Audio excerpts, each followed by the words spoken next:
on va faire un vrai gros réchauffement. Parce que je trouve qu'on ne se donne pas assez en réchauffement. OK? Donc là, tu vas te réchauffer. Bon, OK, tu vas me dire que l'été, c'est rare qu'il fait froid, mais quand même, on va réchauffer notre corps. C'est important. Alors, place-toi en position neutre, toujours. Là, maintenant, attention. On bouge. On fait la vague avec le corps. Fais la vague. Oui, c'est ça, monte. Oui, fais ta vague. Oh, que ça fait du bien. Oui, fais-toi une belle vague. Tu fais la vague comme ça. OK. Là, tu réchauffes la tête tout doucement. Tu roules ta tête. Mais attention, il ne faut pas que tu roules trop. Il ne faut pas que ce soit trop de gestes brusques. C'est des gestes toujours doux. Parce que si jamais tu vas trop raide, tu peux te faire mal dans le cou. Alors, c'est important d'aller tout doucement. Attention, on y va, on y va, on y va, on en bouge tes bras, bouge tes bras. Oui, fais papillon, ouais, allez, on papillonne, on papillonne, on papillonne. Là maintenant, attention, tu fais le kangourou, saute, ouais, allez, on saute, le kangourou, le kangourou. Oh, attention, maintenant, tu fais l'ours, l'ours qui boue, ouais, le poisson. Ouvre tes bras, c'est ça. L'arrêt, tu sais, dans le fond, c'est ouh. Ouh. Là, maintenant, tu vas faire le canard. Fais avec tes bras. C'est ça. Puis, la petite souris, tu restes tranquille. Tu ne bouges plus. Ah. Et là, maintenant, attention. À go, tu rouvres tes bras et tes jambes. Très, très, très, très, très grand. Go! On ferme. Go! On ferme. Go! On ferme. Ouais! Là, je te donne un devoir. Tu pars au pas de course. Plus vite. Plus vite. Bon, là, tu peux me faire mettre en pause, puis tu peux continuer. Continue. Plus vite, plus vite, plus vite. Moi, je t'en pose. Toi, tu continues. Plus vite, plus vite, plus vite, plus vite, plus vite. Ah oui, c'est ça. Arrête. Ah. On se repose. On met nos mains sur notre ventre. Et on calme notre cœur qui bat vite, vite, vite. Est-ce que tu sens ton cœur qui bat? Oui, hein? Ça bat vite, vite, vite, vite, vite dans ta poitrine? Oui. Eh bien là, tu le calmes. Et là maintenant, eh bien, tu es très bien réchauffé. Bon, alors là, cette fois, je vais te raconter l'histoire de Papa et le panda. Papa et le panda, toujours écrit par Lucie Papineau et illustré par Marisol Sarrazin. Bon, aux éditions Dominique et compagnie. Bon, sauf que là, je ne vais pas te lire l'histoire.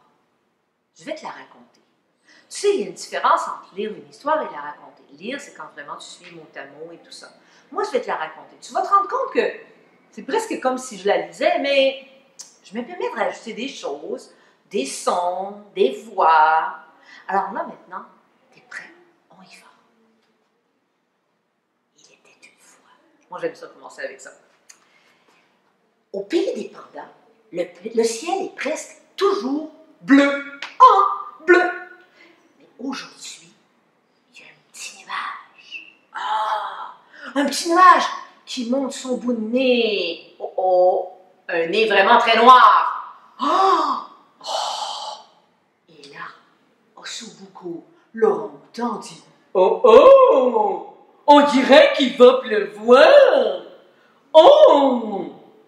Croc-en-jambe, le crocodile rajoute: ah! Vite!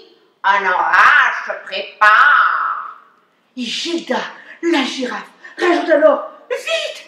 Il faut avertir Papaye! Ah! Naturellement, dans la forêt de bambou, il est loin de ses trois amis, lui Papaye est bien. Il chantonne: pom pom pom pom pom pom pom pom pom pom pom pom pom pom pom pom.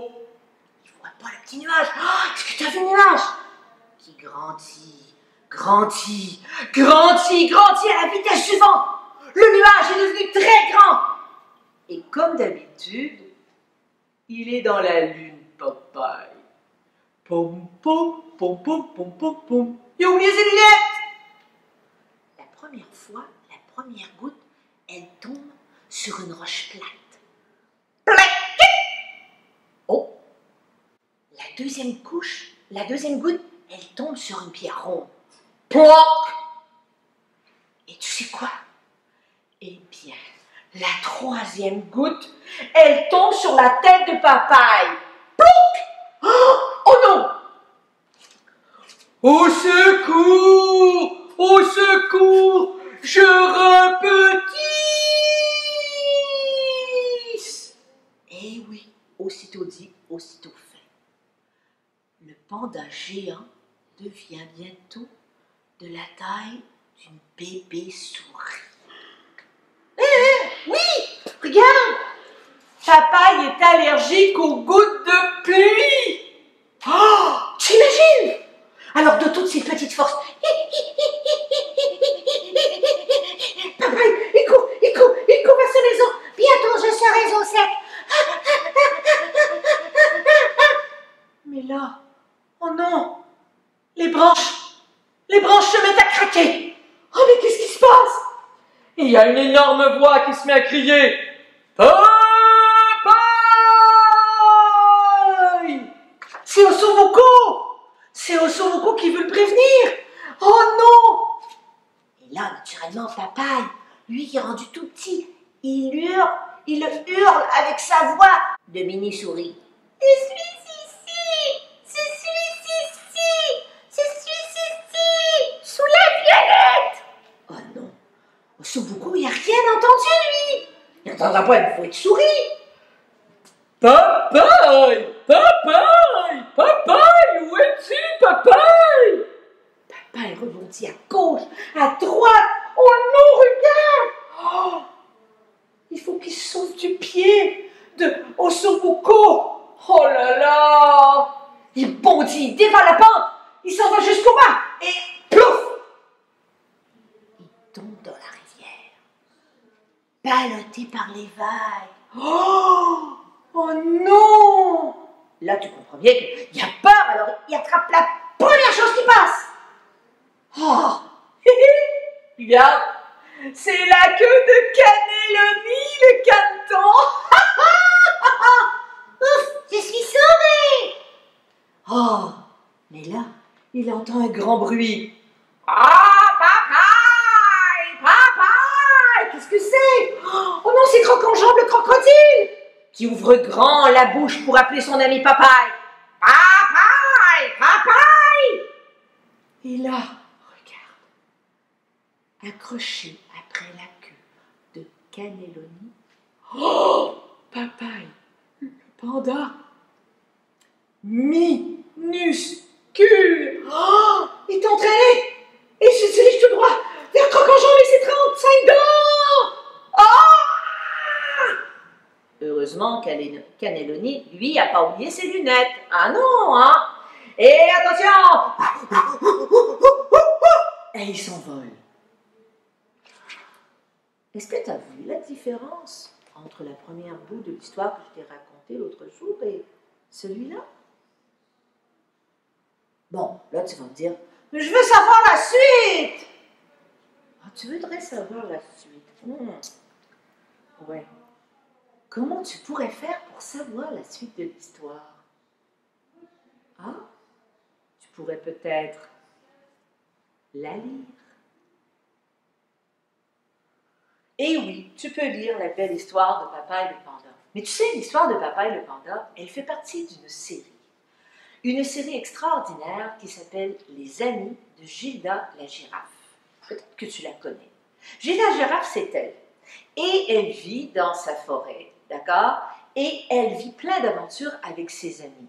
Il y en a plusieurs livres de Gilda la girafe. Naturellement, il y a Gilda la girafe, pas de tâche pour une girafe, il n'y a pas de banane pour une girafe, il y a Papaye le panda, Leonardo, le lionceau, Osobuco, non, pardon, Oscar, le drôle de Ouistiti. Alors, il y en a vraiment beaucoup.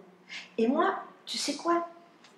J'adore cette série-là parce que les histoires sont très drôles, mais aussi beaucoup à cause des magnifiques illustrations. Alors, je t'invite à découvrir, si tu ne les connais pas déjà, toutes les bons amis des amis de Gilda la girafe. Et je te dis au revoir.